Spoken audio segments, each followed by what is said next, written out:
সরকারি পরিষেবা প্রদান অনুষ্ঠানে পুরুলিয়া এসে বিভিন্ন প্রকল্পের শিলান্যাস ও উপভোক্তাদের সরকারি পরিষেবা প্রদান করলেন রাজ্যের মুখ্যমন্ত্রী মমতা বন্দ্যোপাধ্যায়।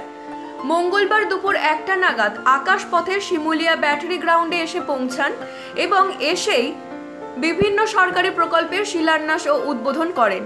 এদিন প্রশাসনিক সভা মঞ্চ থেকে নানান বিষয়ের বক্তব্য রাখেন। সেই সাথেই আদিবাসীদের জমি হস্তান্তর করা যাবে না, ফরেস্টের জমি আদিবাসীদের হাতেই থাকবে, এমনই আইন রয়েছে বলে জানান তিনি। এছাড়াও পুরুলিয়া সফরে এসে পুরুলিয়া জেলার বিভিন্ন রাস্তার উন্নয়নের বরাদ্দকৃত অর্থের ঘোষণাও করেন তিনি। আদিবাসী ও কুর্মী জাতির মধ্যে ঝামেলা লাগাতে চাননি, তাই প্রকাশ্য মঞ্চ থেকে কুর্মীদের এসটি তালিকাভুক্ত বাদ দিয়ে সমস্ত দাবি পূরণের আশ্বাস দেন মুখ্যমন্ত্রী। শুধু তাই নয়, 4,500 কোটি টাকার প্রায় 700 প্রকল্পের উদ্বোধন ও শিলান্যাস করেন তিনি। পুরুলিয়ার রঘুনাথপুরে 72,000 কোটি টাকার বিনিয়োগ হচ্ছে ও 2,515 কোটি পানীয় জল প্রকল্পের জন্য দেয়া হয়েছে। প্রশাসনিক সভায় লক্ষ্মীর ভান্ডার প্রাপক মহিলারা ধন্যবাদ লেখা প্লাকার্ড আর স্কুল ছাত্রীরা কন্যাশ্রী প্লাকার্ড নিয়ে মুখ্যমন্ত্রীকে দেখে উচ্ছ্বাসে মাতোয়ারা হয়ে ওঠে। সভা শেষে মুখ্যমন্ত্রীর সাথে জাতীয় সঙ্গীতে মুখরিত হয়ে ওঠে গোটা সভাস্থল। প্রথম ফেজে যে 11 লক্ষ বাড়ি, আগেও আমরা 47 লক্ষ বাড়ি করে দিয়েছি। যে 11 লক্ষ বাড়ি আছে লিস্টে, যারা সার্টিফিকেট পেয়ে গিয়েও পাননি, 1 এপ্রিলের মধ্যে কেন্দ্রীয় সরকার না দিলে আমরা আপনাদের করে দেব, টাকাটা রাজ্য সরকার দেবে। সরাসরি মুখ্যমন্ত্রী তো অনেকে আবেদন করেছিলেন, আমি সেটাকেও ভেবে দেখতে অনুরোধ করব।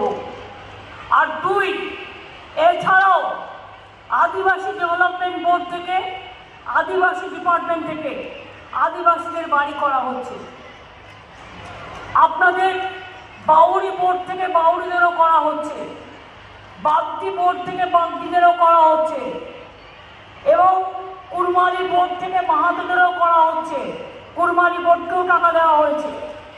আস্তে আস্তে সংখ্যালঘু বোর্ড থেকে সংখ্যালঘুদেরও করে দেওয়া হচ্ছে। অর্থাৎ এই 11 লক্ষটা বেড়ে আরও 5-6 লক্ষ হয়ে যাবে, 16-17 লক্ষ হয়ে যাবে। প্লাস সরাসরি মুখ্যমন্ত্রী যারা করেছিলেন তাদেরও করে দেবো। তারপরে যেটা বাকি থাকবে ফেজ বাই ফেজ আমরা করে দেবো। কাউকে ভিক্ষে চাওয়ার প্রয়োজন নয়। বাংলা ভিখিরি নয়, বাংলা হাত মাঙে না, বাংলা হক মানে। बांग्ला हक मांगते हैं लेकिन बांग्ला भीख नहीं मांगते हैं, ये हमारा अधिकार है।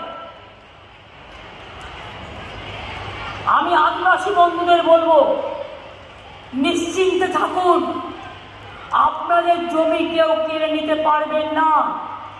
কারণ আমরা আইন করে বলেছি আদিবাসী জমি হস্তান্তর করা যাবে না, আইন করা হয়েছে। ফরেস্টের জঙ্গল আপনাদের হাতে থাকবে। আর যারা কেন্দু পাতা তুলতে যায় তাদের টাকাটাও অনেকটা বাড়ানো হয়েছে। আমি মাহাতোদের একটা কথা বলবো, আদিবাসী এবং মাহাতোদের মধ্যে ঝগড়া আমি লাগাতে চাই না। আদিবাসীর জাহের থান, মাঝের থান 80টা এবারেও করে দিয়েছি। আপনাদের যা যা আছে আমরা করে দেব। সাথে সাথে মাহাতোদের দীর্ঘদিনের একটা ডিমান্ড আছে যে তাদের ট্রাইবেল হিসেবে ডিক্লেয়ার করা হোক। এটা আমার হাতে নেই, কাজে আমাকে আপনারা দোষ দেবেন না। কিন্তু আমরা যেটা মনে করি, আমরা শুরু করেছি, আমরা কোন কোন জিওগ্রাফিক অঞ্চলে মাহাতোরা থাকেন তাদের একটা পার্সেন্টেজ, অ্যাকচুয়াল পার্সেন্টেজ যারা মাহাতো তাদের জন্য আমরা একটা সার্ভে করছি।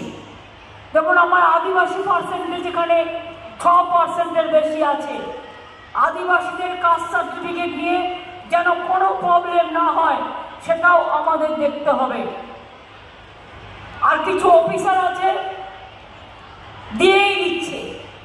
যদি কারো কমপ্লেন থাকে আদিবাসী ভাই বোনেরা জানাবেন। মাহাতো ভাই বোনেরা, আপনাদের যা প্রবলেম আমি দেখে দেবো, আপনাদের যে দাবি আমি দেখে দেবো, কিন্তু দয়া করে ভোট আসলেই আদিবাসী আর মাহাতোদের মধ্যে ঝগড়া লাগাবেন না। কারণ অনেক মাহাতো আদিবাসী আছে, আমি যেটা দেখেছি। এবং 2 নম্বর হচ্ছে শাড়ি এবং সারনা ধর্ম।